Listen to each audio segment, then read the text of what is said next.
When Egypt and New Zealand face off in this 2026 World Cup match, you are looking at one of the craziest matchups in history. On the pitch, you have Egypt, the Pharaohs, a team carrying the heavy pride of Africa, known for their passionate, lightning-fast counterattacks. On the other side, you have New Zealand, a fiercely athletic squad from the Pacific that plays with zero fear and incredible physical endurance. But if you step away from the scoreboard, this game is a massive mind-blower.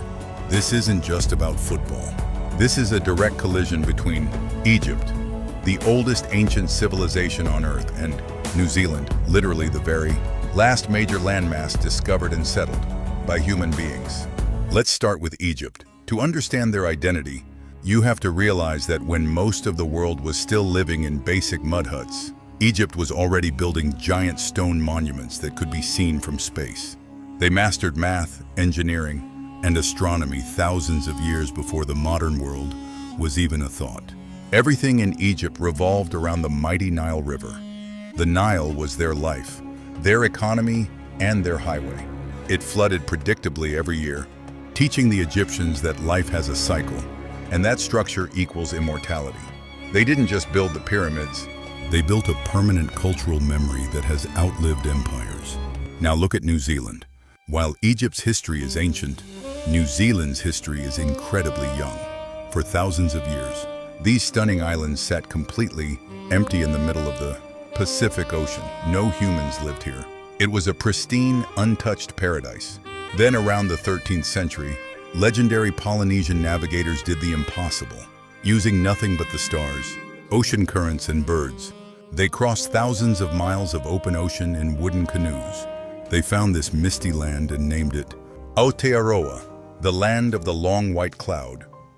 These pioneers became the Māori, and they forged a warrior culture born from pure, raw survival in the world's last frontier.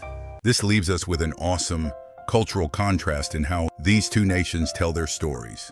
Egypt recorded its grand history on stone.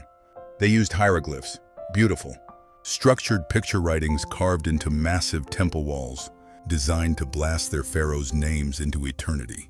But the Maori? They didn't write on stone. They carved their history directly onto their own skin. Through the sacred art of moko, or traditional tattooing, every line, spiral, and curve on a warrior's face told a story. It showed their ancestry, their status, and their victories. Egypt preserved history through monuments. New Zealand preserved it through living human bodies. And you can see this in their national characters today. Egyptian culture is deeply rooted in the concept of continuity, shaped by the steady, predictable flow of the Nile. They are deeply connected to a land that has been farmed for 5,000 years. New Zealanders, however, are shaped by the wild, isolated nature of their home. From the rugged Maori tribes to the European settlers who arrived later, people here developed an intense bond with the wild forests, mountains, and oceans. They are a society that respects the raw power of nature because their ancestors had to fight it to survive. So tomorrow, when the red of Egypt battles the white of New Zealand under the stadium lights, remember the deep history on display. It's the cradle of ancient time versus the last frontier of humanity. The gold of the pharaohs against the unyielding spirit of the Pacific. Who are you screaming for today?